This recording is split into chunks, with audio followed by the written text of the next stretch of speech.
L'heure est gâtée, mesdames et messieurs, c'est très grave. Ah oui. C'est-à-dire que la Russie ne devient pas forte, c'est quand les États-Unis annoncent de nouvelles aides militaires avec des centaines ou des soixantaines ou des, je ne sais plus, des milliards de dollars. Oh là là, ça c'est une nouvelle libération d'un nouveau village dans la République populaire de Donbass. Et oui, avec un autre char Abrams, c'est des blindés, mesdames et messieurs, des Bradley, des troupes aussi qui sont mises en déroute. Il y en a qui sont partis, n'est-ce pas, dans la main des anges pour le repos éternel. Chères dames, chers messieurs, chères demoiselles, partagez cette vidéo dans tous les groupes possibles. Je vous ai dit, ce qui peut nous permettre naturellement de sécuriser cette page, c'est les nombreux partages. Interagissez dans les commentaires et même si vous n'avez rien à dire, dites tout simplement « Salut J-Visionnaire » et puis vous écoutez, vous appuyez sur « Partage », vous partagez sur votre page, vous laissez à vos amis pour suivre après. Le but des partages, c'est pour que ceux qui aiment nos émissions puissent les regarder. Parce que je dois vous dire, vous savez qu'il y a des restrictions sur nos pages. Ces restrictions, c'est pour ne pas que le monde voie massivement les informations, les décortiquages que nous faisons. Vous comprenez? Il y a aussi des ennemis qui ne cessent de partager, qui ne cessent de signaler nos vidéos. Donc, partagez, mesdames et messieurs, partagez largement. Vous qui n'avez jamais partagé, vous qui partagez, partagez massivement.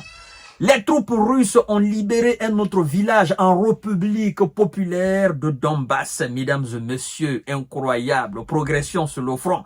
L'armée russe a libéré le village en République populaire de Donetsk et fait savoir ce 5 mai le ministre russe de la Défense, M. Sergei Shoigu. Ah vous savez, il a été dit aux USA, hey, quoi que vous fassiez, ça ne va pas empêcher la Russie d'avancer. Et surtout, je veux attirer l'attention de quelqu'un qui récemment a déclaré que rien n'était exclu et qu'il allait envoyer des troupes, ces troupes sur le sol en Ukraine, que si la Russie faisait des percées, la Russie venait à percer la ligne. Mais moi, je voudrais tout simplement dire à ce monsieur-là, dites-nous exactement qu'est-ce qui constitue votre ligne de front. Parce que chaque village libéré par l'armée russe est une percée des défenses ukrainiennes. Alors, moi, je voudrais tout simplement que MC nous dise, ici, c'est ma ligne de front. Il ne faut pas que la Russie perce cette ligne de front, sinon je vais envoyer mes troupes sur le sol. Qu'ils nous disent, c'est-à-dire qu'ils prennent l'équerre ou la règle, peu importe ce qu'il veut ou s'il veut, il prend une corde ou je sais pas, il trace une ligne imaginaire, il dit au monde entier, il s'arrête devant tout le monde entier, il dit bon, de tel village à tel village ukrainien ou de telle ville à telle ville ukrainienne, du sud au nord ou du nord au sud ou je ne sais quoi encore, hein, selon ces 4 points cardinaux, qu'ils nous disent clairement, et le monde entier, écoutez, ça constitue ma ligne de front. Gare à l'armée russe de tenter de percer ici. Je ne vais même plus attendre à ce que M. Zelensky demande. Mais ici, c'est ma ligne rouge. Gare à l'armée russe de tenter une percée ici.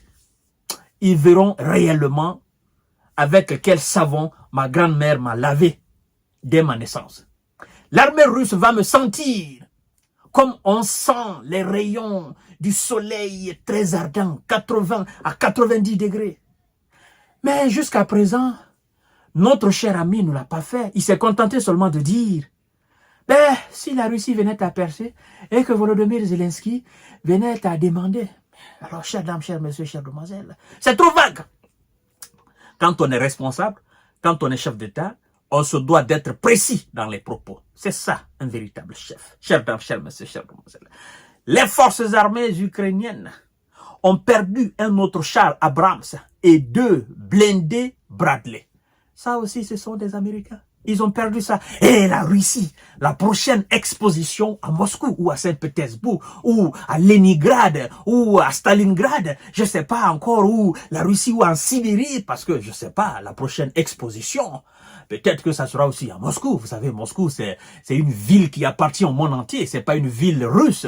Moscou, comme toutes les grandes métropoles du monde, ce sont des grandes villes qui appartiennent au monde entier parce que ce sont les citoyens du monde qui se trouvent dans ces villes-là. Ils portent seulement le nom russe, le nom français, le nom anglais, le nom américain. Sinon, ce sont les villes qui appartiennent au monde entier. Alors, chères dames, chers messieurs, chères demoiselles, incroyable. Écoutez encore.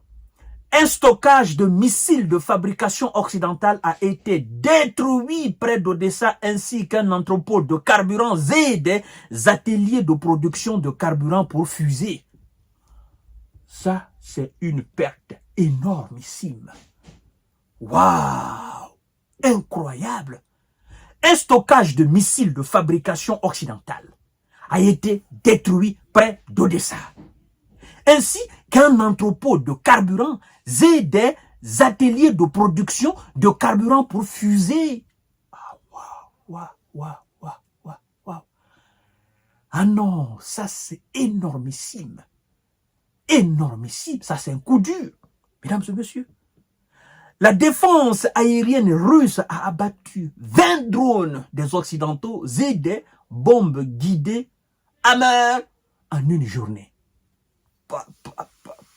Le groupement russe OS a amélioré sa situation le long de la ligne de front, repoussant 6 attaques. Alors cette expression, le groupement centre, le groupement nord, le groupement ouest, le groupement sud ou le groupement centre, d'accord, améliore sa position. Quand la Russie dit cela, faites très attention. Parce que chaque amélioration de situation des groupements russes autour d'un village ou d'une ville ou d'une très grande localité finit toujours par tomber des mains des Russes.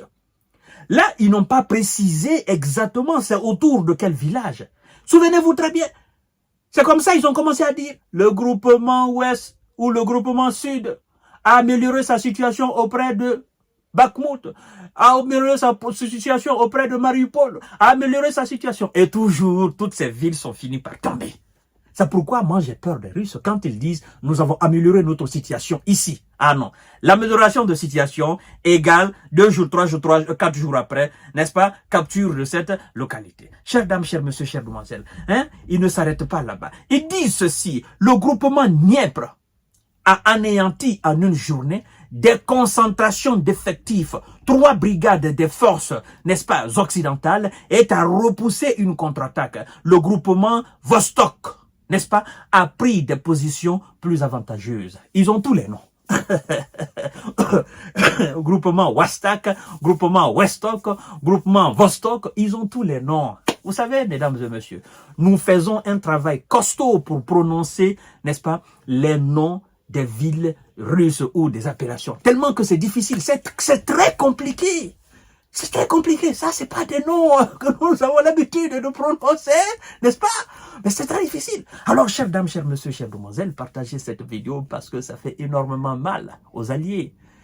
Les alliés, actuellement, qui se donnent de la force en disant, ouais, nous allons envoyer 61 milliards, nous allons former des troupes, nous allons donner des avions, eux, ils sont, nous allons, nous devons faire, nous aurions dû.